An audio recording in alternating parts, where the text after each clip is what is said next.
ओम जाहर वीराय नमः। ओम नागदेवताय नमः। ओम नागिन माताय नमः। ओम मायातारी नमः। ओम इच्छातारी नमः। जय गुरुदेव। एक ज्योत एक नूर चैनल पे आपका स्वागत है। जी हाँ, आज हम बात करेंगे जो लोग सांप को मार देते हैं उस विषय में। वैसे तो किसी भी जीव जंतु को कोई भी नुकसान नहीं पहुंचाना चाहिए, ना उसको मारना चाहिए, क्योंकि हर एक जीव के अंदर भगवान का वास है। मगर सांप को तो बिल्कुल ही नहीं मारना चाहिए, क्योंकि एक सांप को मारने की कई पीढ़ियों तक सजा मिलती है। उसकी बहुत सारी घटनाएं हमारे इर्द गिर्द ही होती रहती हैं, मगर हम उन चीज़ों को इग्नोर कर देते हैं। फिर भी हम कोई ना कोई गलती कर बैठते हैं। आज मैं आपको एक दो बिल्कुल रियल स्टोरी सुनाऊंगी। जिन लोगों ने सांप को मारा, उन्होंने कैसे कैसे क्या क्या कष्ट झेले। ये सन 13 की बात है।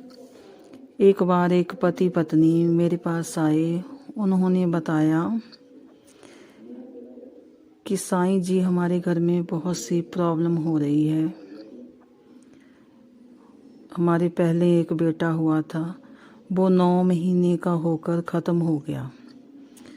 वो हमें ऐसे लगता था, जब मेरे घर में था तो ऐसे लगता था जैसे वो कोई नाग हो। जब मैं उसको जन्म दिया, मेरे पास लेटा होता था, तब भी मुझे ऐसा ही लगता था जैसे कोई नाग मेरे पास लेटा हो। तो 9 महीने का होने के बाद वो बेटा मेरा मर गया। उसके बाद फिर दोबारा मेरे बेटा हुआ। जो बेटा हुआ उसके बिल्कुल भी शरीर में कोई हड्डी नहीं थी। बिल्कुल ऐसे मांस का, जैसे कोई मांस का पुतला हो ना, कोई भी शरीर में हड्डी नहीं थी। बिल्कुल नाग रूप था वो।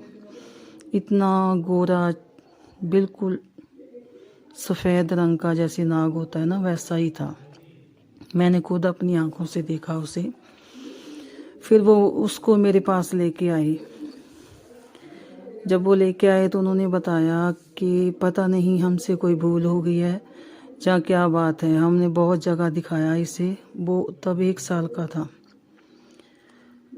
बहुत जगह लेकर घूमे हैं, मगर हमें कोई भी फर्क नहीं पड़ा।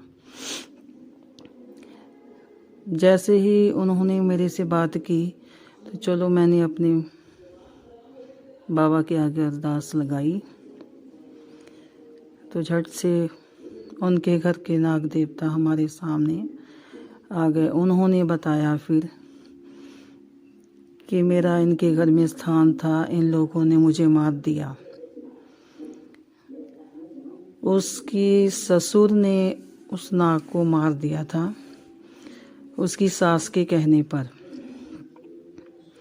तब उन्हें पता नहीं था कि जे नाग को मारने के बाद हमें, क्योंकि वो गुरसिख परिवार से थे, इसलिए उन्हें पता नहीं था कि नाग को मारने का हमें कष्ट क्या मिलेगा, क्योंकि आगे वंश का वादा ख़त्म हो चुका था। फिर उन लोगों ने बहुत घूमे। जब वो उसका बोलती है, मेरा ससुर सोता है, तो वो बोलता है कि रात को नाग मेरे शरीर के ऊपर से ऐसे घूम घूम के जाता है। मैं सारी रात सो नहीं पाता हूँ। घर में कभी बर्तन गिर गए, कभी कोई चीज़ गिर गई, कभी कोई चीज़ गिर गई, ऐसे रात भर आवाज़ें आती थी।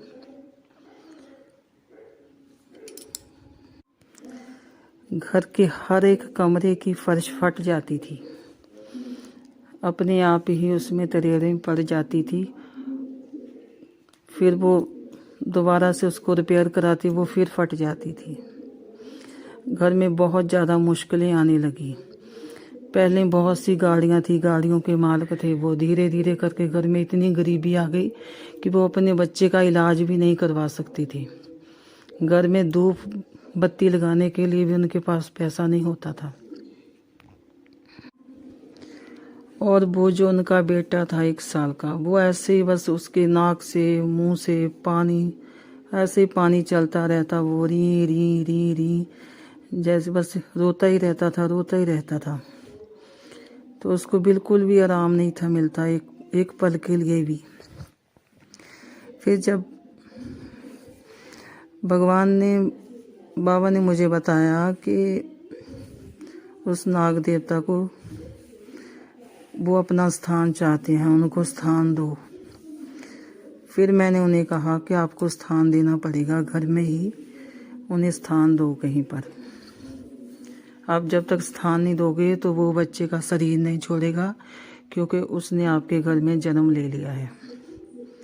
उस नाग ने उसके घर में पहले बेटे के रूप में जन्म लिया, फिर 9 महीने का होकर ख़त्म हो गया, फिर दोबारा जन्म ले लिया।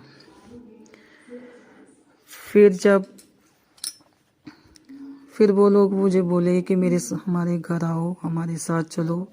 हम उनके घर गए, घर में जाके देखा सभी जगह, तो चलो हमने उनके घर में उनको स्थान दे दिया। बस जैसे ही उन लोगों ने फिर घर में उनको स्थान दिया, जगह बना दी, धीरे धीरे करके फिर उस लड़के के शरीर में हड्डी बननी शुरू हो गई। जैसे ही नाग देवता अपने स्थान में प्रवेश करे तो वो लड़का चलने फिरने लग गया। इस वक्त लड़का वो 9-10 साल के करीब हो गया है। अब वो स्कूल जाता है, बिल्कुल ठीक ठाक है। इसीलिए कहते हैं ना, कभी भी कोई भी काम करो बहुत ही सोच समझ के करो, पता नहीं होता किस काम की क्या सज़ा मिले हमें।